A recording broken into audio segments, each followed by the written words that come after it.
जैसे ये शिवलिंग आपने बनाया, बालू रेत का, मिट्टी का, जो शिवलिंग का निर्माण करा है, उस शिवलिंग का निर्माण करने के बाद में आपके मध्य में जब आप शिवलिंग बनाते हो घर के अंदर हॉल में या मंदिर में, तो ऊपर कोई कुंडी वगैरह लगी हो, पंखा लगा हो, उस पे से रस्सी बांध कर लेकर आकर इस फुलेरे को इस तरह से शिव जी के ऊपर लटकाया जाता है। इसको फुलेरा कहते हैं। ये भगवान शंकर का अखंड सौभाग्य देने का फुलेरा होता है, जिसको माता पार्वती जी, उमा, कात्यायनी देवियों ने इसका स्मरण किया। एक गोल होता है,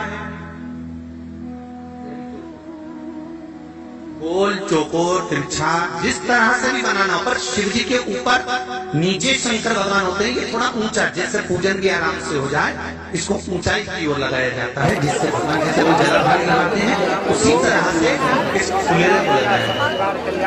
तो इस फुलेरे में पत्तियों को भी लगाना चाहिए। माला के साथ में कोई आम की पत्ती हुई, अशोक की पत्तियां हुई, उसका भी स्मरण से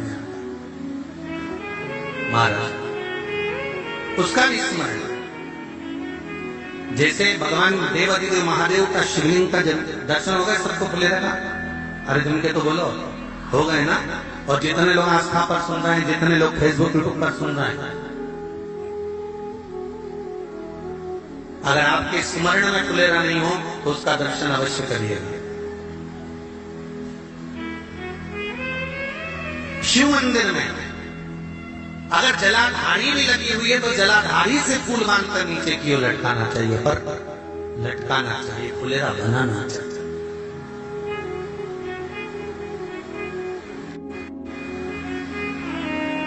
सात फल हैं फुलेरा। कितने फल हैं? 7। ध्यान दीजिएगा। पहला,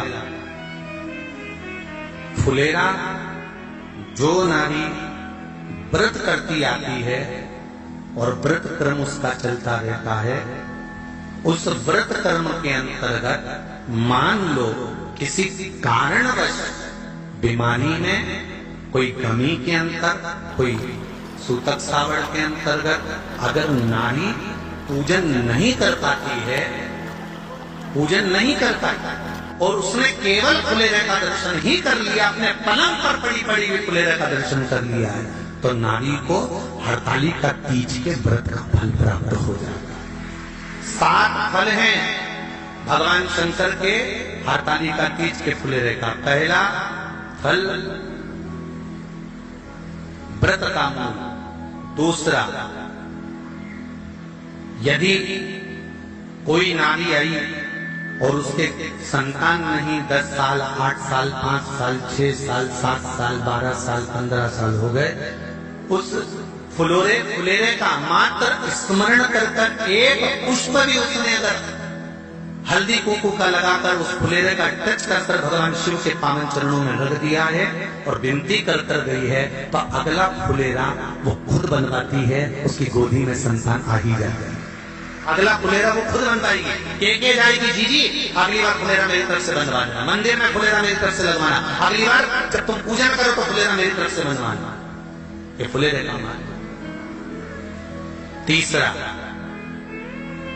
महाराज हम कोई दान, गौदान, हरतालिका तीज की किताब है आप जो लोग पढ़ते होंगे हरतालिका तीज की किताब, उसमें लिखा है ब्राह्मण देव को ये दान देना है, ऐसा दान देना है। अब कोई गरीब है, कोई साधारण है, नहीं है किसी की कैपेसिटी, नहीं दे सकता, तो क्या होता है? तो कहा हम गौदान नहीं कर पाते, हम स्वर्ण दान नहीं कर पाते, हम वस्त्र दान नहीं कर पाते, हम मुद्रा दान नहीं कर पाते, हम अन्नदान नहीं कर पाते। हम ये सारे दान अगर नहीं भी कर पाते हैं तो शिव महापुराण की कथा कहती है तीसरा फल फुलेरे का है कि मात्र फुलेरे का दर्शन स्पर्श कर लेने से सारे दानों का पुण्य फल प्राप्त हो जाता है। ये तीसरा फल फुलेरे। अब हरतालिका तीज का फुलेरे का चौथा महत्व है महाराज। चतुर्थ महत्व हरतालिका तीज के फुलेरे का है, जो कुंवारी कन्या हरतालिका व्रत करती है, पहली बार जो हरतालिका तीज का व्रत करती हैं या हरतालिका तीज का उद्यापन कर देती हैं या किसी कारणवश शरीर ऐसा नहीं रहा कि बिना पानी के नहीं रह सकती, तो 2 बूंद अगर उन्होंने पानी भी पी लिया है या कोई कारणवश कुछ गलती हो भी गई है, तो मात्र फुलेरे का दर्शन कर लेने से वो गलती शंकर स्वीकार कर उसको क्षमा कर देते हैं। ये चतुर्थ भाव है।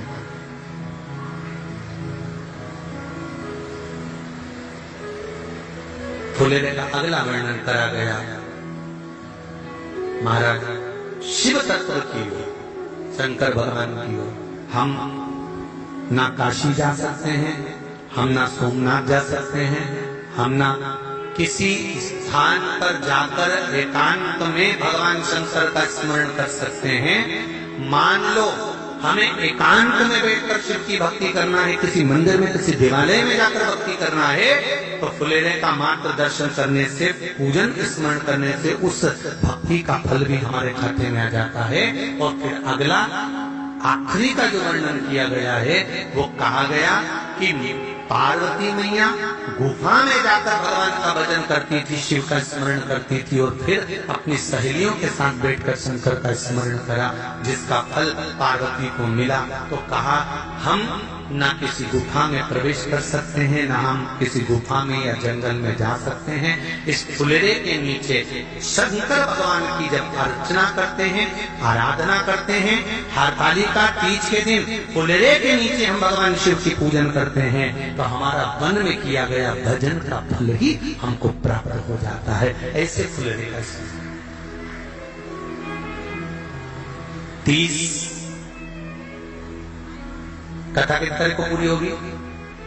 जम के बोले जरा 29 को। और हरतालिका तुम रुका जी ने देव ऋषि नारद से कहा, नारद अगर भूलवश, बहुत ध्यान देना इस कथा पर, भूलवश मान लो किसी के यहाँ हरतालिका तीज का पूजन हो रहा है, किसी मंदिर में हरतालिका तीज का स्मरण हो रहा है, किसी मंदिर में हरतालिका व्रत हो रहा है, और भूलवश मान लो आप उस मंदिर के सामने से भी निकल गए और आपको उस मंदिर की आरती, पूजन या अगर तगर की धूप बत्ती की गंध भी आपके शरीर में चली जाती है, तो शिव महापुराण की कथा कहती है, नारद शंकर भगवान के सामने जब ये जीव जाता है तो जीव को शंकर के सामने जाकर दर्शन करने की जरूरत नहीं पड़ती, शंकर उस जीव का दर्शन कर लेते, शिव उसका दर्शन कर लेते।